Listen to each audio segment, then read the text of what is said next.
Good evening, everyone. You are watching AIDS Call-In Live on CAN TV, Channel 21. This is a live call-in show, and so if you have any questions or comments in the next 25 minutes, please feel free to give us a call at the number on the bottom of your screen, which is 312-738-1060, and that number is going to stay there the entire time. My name is Mary. And I'm Liz. And we are from an agency called Chicago House and Social Service Agency. We are located in the Lincoln Park neighborhood at 1925 North Clybourne. Our main office number is 773-248-5200, and you can find us on the internet at chicagohouse.org. Some of the services that Chicago House offers are people living with HIV or AIDS. We offer a couple of different housing programs. We have a supportive living program, an independent living program, family housing. We also offer community case management and employment services. One service that we offer for people that are positive and negative is our HIV prevention and counseling services. We also do HIV testing at Chicago House. So if you ever have any questions, you can find us online at chicagohouse.org. So today, Liz and I are going to talk about abstinence-only sex education and comprehensive sex education.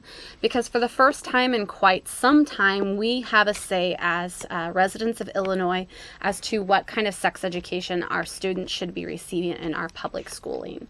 So we want to start off talking about why we need sex education. Why is this so important? So the debate in America on sex education actually takes on special relevance because sex and its related health implications are going on in the lives of many young people and just people in general in the United States. It's a reality for everyone. Exactly. And so, however, with sex, it's kind of uncomfortable to talk about it, especially when talking about sex to youth, because it is intertwined with so many other issues. Our moral beliefs, our values, what role the school should be playing in it, and what roles parents should be playing in it. So that's kind of where the debate comes into this with sex education.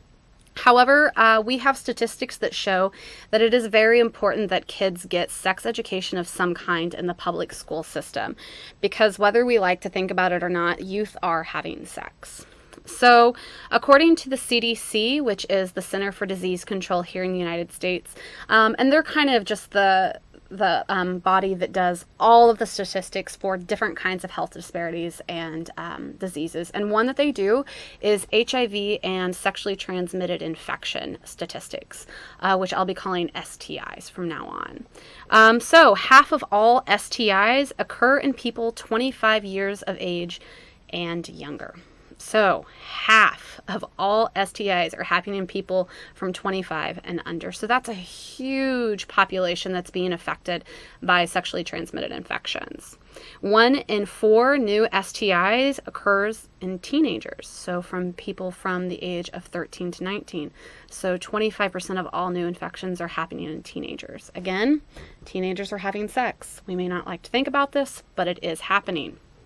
In 2006, an estimated 5,259 young people aged 15 to 24, so again we're talking about youth and young adults, in the 33 states that reported to the CDC had been diagnosed with HIV or AIDS.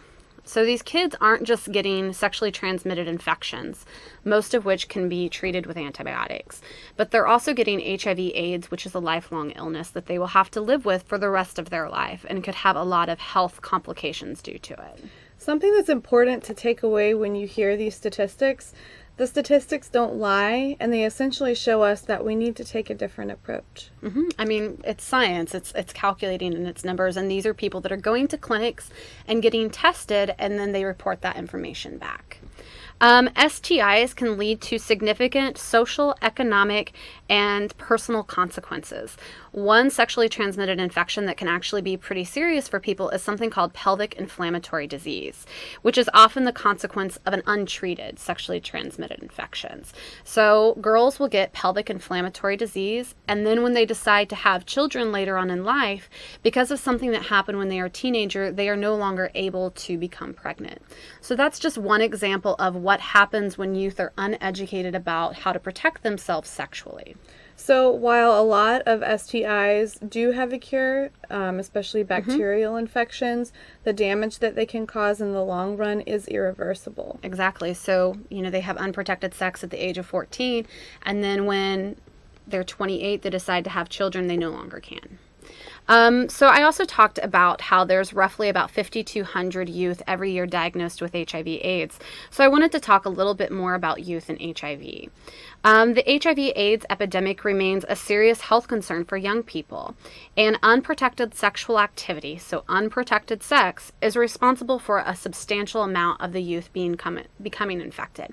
I would say the vast majority of youth who are infected with HIV, it's because they're having unprotected sex with an infected partner. Among this this age group, HIV is spread sexually, like I just said. And to kind of keep things in perspective of how serious an issue HIV is, among African American females ages, I believe it's 25 to 34. So these are young adults. HIV/AIDS is the #1 leading cause of death. So that means that these women were probably infected with HIV when they were either teenagers or in their early 20s. So again, this is a serious matter for a lot of different people, and it's actually a leading cause of death among one population of people. So again, something to keep in mind. It appears that young people are concerned about HIV and AIDS, but interviews reveal that teens don't think they're at risk. That's kind of across the board with teenagers. Teenagers seem to think that they're invincible to everything. The HIV is an issue, it's just not their issue. However, our statistics are showing us that that's just simply not the case. In the age of AIDS, condoms definitely are used more often. However, as teenagers get older, so they mature, condoms are actually not used anymore. They use birth control or other methods of pregnancy prevention.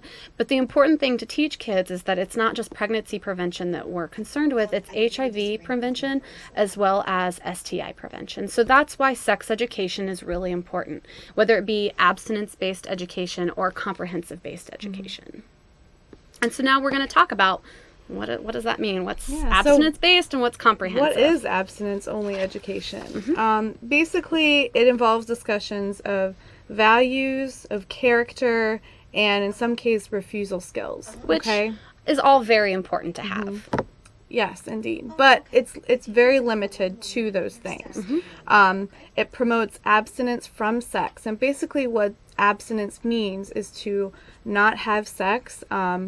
Mostly what they're talking about is before marriage. So and it looks like we have a caller.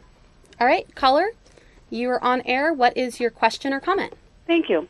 I remember, I probably just got in to listen to your program. It sounds very, very informative and very well needed.